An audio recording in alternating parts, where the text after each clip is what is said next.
Hello friends, welcome back to my YouTube channel. So today I'm going to show you how to draw this realistic or super realistic, photorealistic, whatever you can say. So this brinjal, okay. And in this tutorial I'm going to show you how to create this pattern, this realistic pattern, okay, and how you can create this effect of the table, or is like it's placed on something, okay. And I'm going to show you a very interesting thing. So this time, while doing the water droplets, I used a macro lens to show you at macro level that what actually goes on when I'm drawing the water droplets. And this water droplet tutorial will be for reflected surface, okay, like how the water droplet effect takes place on a reflected surface, okay. So, and I've tried to make the tutorial as easy as possible, so stay till the end because there will be lot of information about how I'm doing the things, okay. So without further ado, let's get to the tutorial.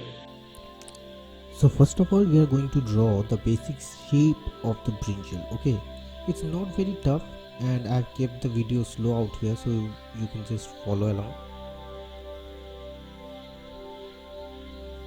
Just go for the basic shape. Okay, you don't have to be very detailed about it.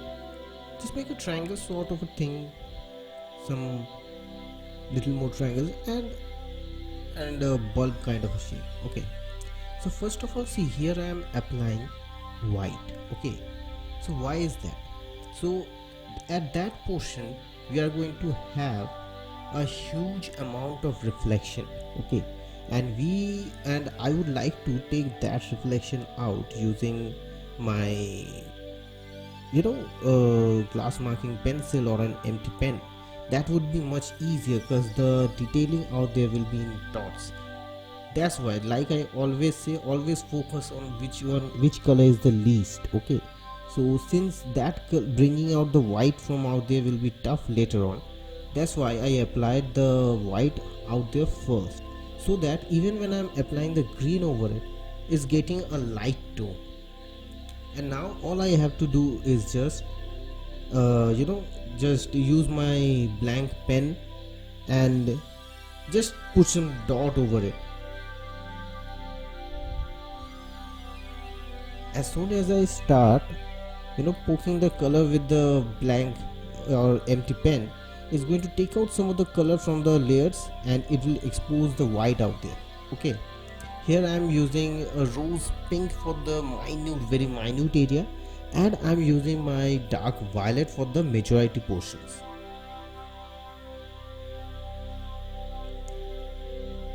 So this becomes the first layer of the brinjal, okay. And now I'm giving the second layer. For second layer I'm using the heating technique. In case you don't know what the heating technique is, I'll give the link in the I button in the top there, so you can learn it from there. It's very easy. Actually, I'll explain it also. uh, for the details, go to the link. And the overall thing is that you heat the oil pastel little bit, then blow over it, cool it down a little, and then start applying. What heating does is it makes the oil pastel soft. I'm using Dom's oil pastel out there on a cartridge paper, and Dom's oil pastel are not very soft, they're medium soft, so that's why I heat them to make it softer, okay. So in case you are using an already very soft oil pastel, you might not need to heat it as well, okay.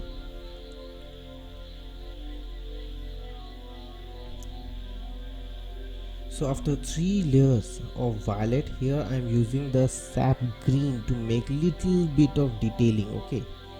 So this will mark as the dark regions of the top portion of the brinjal. And all I'm doing is actually just giving small dots, okay, just I'm giving small dots. See the the green that I've applied, I've left some of the areas white, and have some overlap some of the areas with white as well. So that's how you have to give that effect. Okay, the combination of the dark and the light areas, it what makes it pop. Okay, here I'm applying the light green again to bring out, give the second layer or third layer to make it even more brighter. Now here see, I'm using the glass marking pencil, or I'll use my empty pen just to give some dots. Okay, as soon as I start tapping on the green area, what it will happen is the green will come up and the bottommost white will be visible. But since that won't be, that will be in a kind of a pattern or a random pattern, it will look like patches that will resemble the original pattern of a stem of a brinjal or the top portion of a brinjal. See how I'm applying, just watch carefully how I'm creating the detailing. Okay, after doing that we can always go back again with white oil pastel and apply some of it. Here I'm using the blank pen to create the patterns.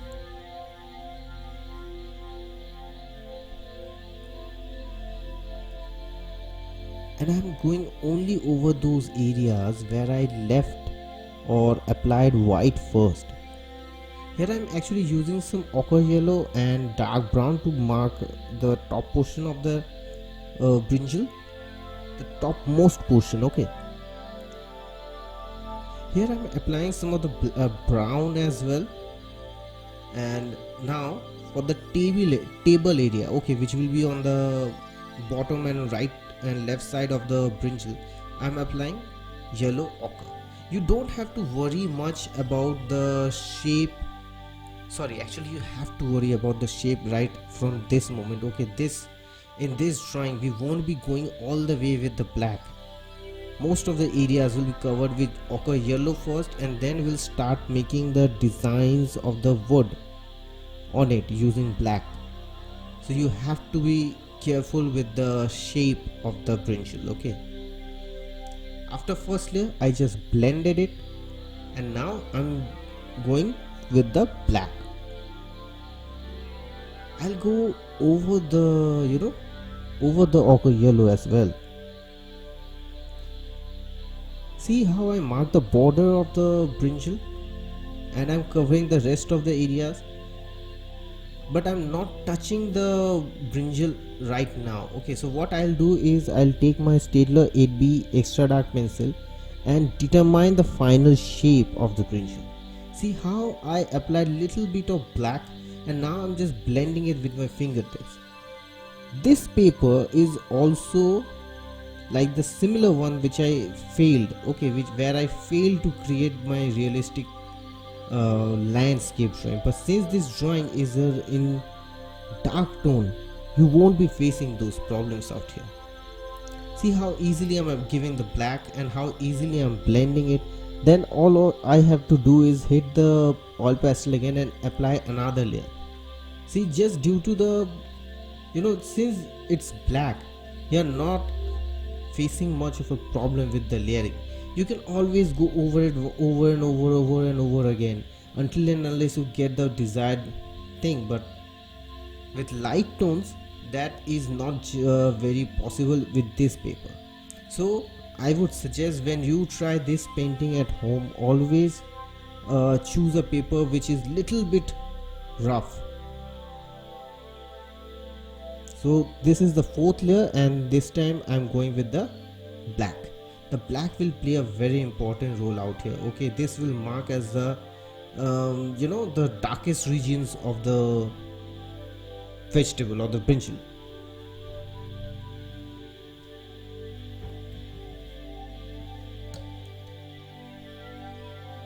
Control the black. Okay, don't go all out. Control the black. Determine how much black you need, so that the violet remains violet. It doesn't turn into a completely black thing. But if there is a shadow, then some of the areas could be pitch black, but there should be a transition from violet to black or from black to violet. There should be a transition, then only it will look natural. If you give black which has sharp lines on the violet, then it will look very odd, like shadows don't fall like that. Naturally the shadows don't fall like that. Okay, now I'm applying some white out here. Actually I don't want the actual ochre yellow to be the color of the wood. I want it to be a mixture of white, yellow and black. That's why I'm applying the white out here, so that it lightens the ochre yellow and some of the black as well. We can just combine those colors to get a very nice tone of, and a structure, nice tone and structure of a table.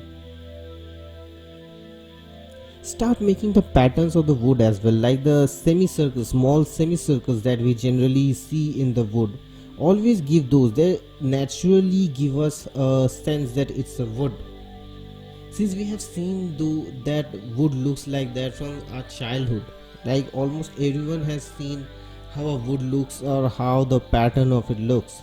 So that's why as soon as you start making some patterns like that, it will automatically give us an impression that it's a wood, and once you finish the detailing, it will look completely like a wood. Here I am using white to create the reflections on the body of the brinjal. Okay,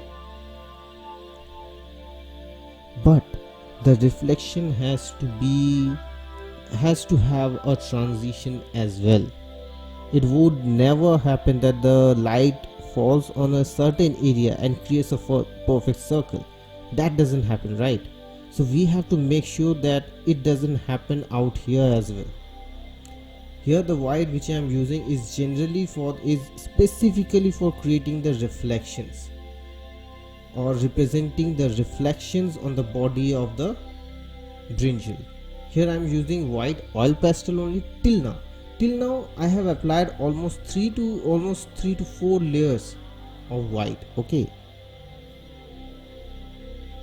but let me tell you, the white of whitener or white pen is actually little bit different to the white of the oil pastel. Actually, or you can see the oil pastel I am using, the white on that is different to the white which I get from my white pen. That's why I'm applying some of the white using my white pen as well. Then all I have to do, just tap some over it and just spread it, and it will look much more brighter, like a very bright light has fallen on the surface.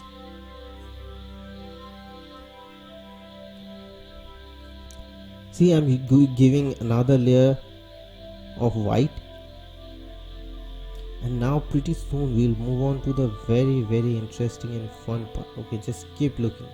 So here I'm going into the water droplet section. Okay, so there marks the first water droplet. Here I'm using my empty pen and I'm using very light pressure to take away the white on the top and expose the violet that is already there at the bottom. Now see what happens at macro level. Okay, so when I'm using very little pressure to take away the white over it, some of the white mixes with the violet below, but as soon as I increase my pressure, most of the white goes away, and the structure also which appears is in the shape of loops or the shape of the water droplet only. Then all I have to do is make it little bit of dark. That's why I use the 8B extra dark pencil, but I wanted little bit more black. That's why I applied just little bit of black using oil pastel. And see, now that I have zoomed out, now that I'm out of the macro lens, you can see how the water droplet looks. Okay, so this water droplet tutorial was for the regions when you see water droplets on a reflection, like some reflection has happened on the object and the water droplet is right on top of the reflection. Actually, this is one of the easiest water droplet to make. All you have to do, just take away the first layer, and the bottom layer will, when the bottom layer gets exposed, it will automatically give the effect of a water droplet. You don't have to put any small dot or something like that. Recently, I'm seeing that a lot of my students are going overboard, like they're thinking a lot about the water droplets. Okay, and they are making some mistakes. And what is that mistake? They are applying lot of white using the white pen or the whitener. Always remember, a reflection is either a pointed reflection or a scattered reflection. The point reflection will always be the brightest and will have the least area, while the scattered reflection will have a larger area but it won't be the brightest. Now if you create a point source of reflection but taking lot of space, then it will just look like a white dot. It won't give the appearance of a reflection on a water droplet. So you have to keep that in mind. And when the surface is dark, just little random strokes of white is enough to represent water droplets on it. After that, placing some shadows using the black, although it was not necessary, but still I applied some black so that in some of the areas where the violet is more, after applying the white, I can just apply the black underneath it and give it an impression of a dark water droplet is present, or it's the shadow of the water droplet.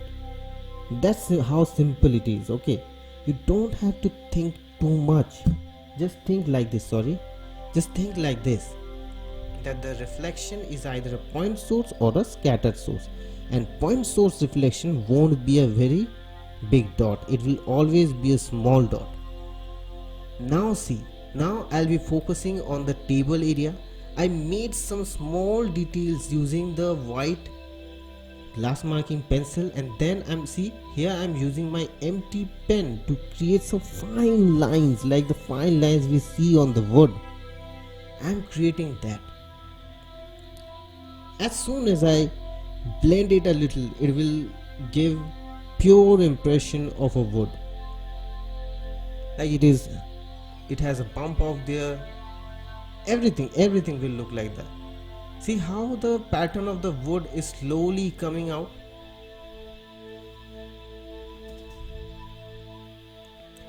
Slowly you will see the pattern of the wood popping up. And remember, it won't happen at just one go. You have to keep on practicing, and you have to put in lot of time, and you have to keep your patience. Just one or two layers of color won't give you your perfect desired effect. You will have to apply multiple layers until you get the desired effect.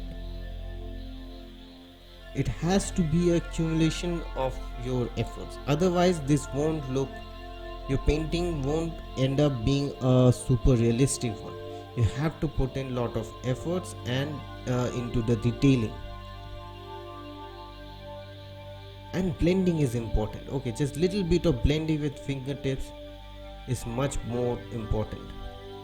And here I'm just making some water droplets on the table area, and that's it.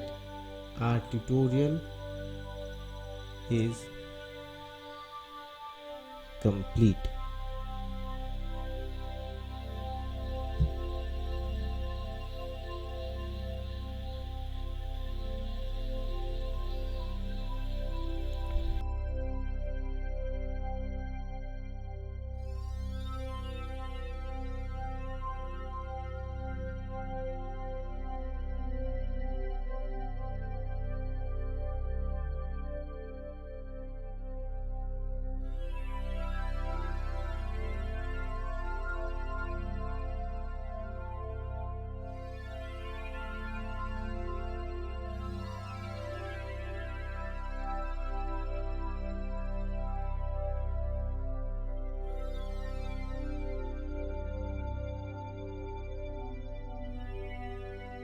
Thanks for staying till the end, and this means a lot, and I hope you learned a lot from this tutorial. So if you like this video, please give this video a thumbs up, subscribe to my channel, and don't forget to press the bell notification because I upload new videos every week. And if you have any problems, any suggestion if you want, then you can just write it down in the comment section below. So I'll see you in the next video. Until next time, goodbye.